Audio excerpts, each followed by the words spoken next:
Hello guys, for today's video, tuturuan ko po kayo kung paano nyo po i-report ang anumang bagay o pera na nawala nyo po sa pamamagitan po ng MetRush 2 apps.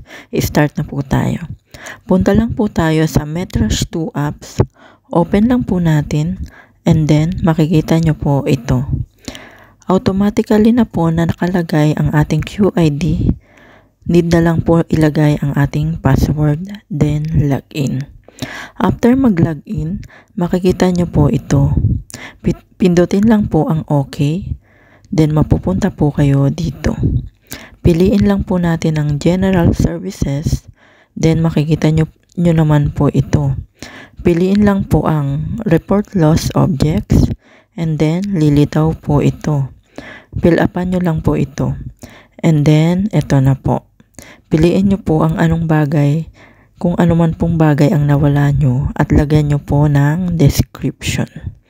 After that, isulat nyo po ang police station na pinakamalapit sa inyo dyan sa lugar nyo.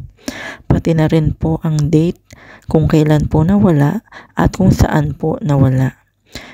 And then, press register. Okay po. Hanggang dito na lang guys. Sana po nakatulong. Thanks for watching.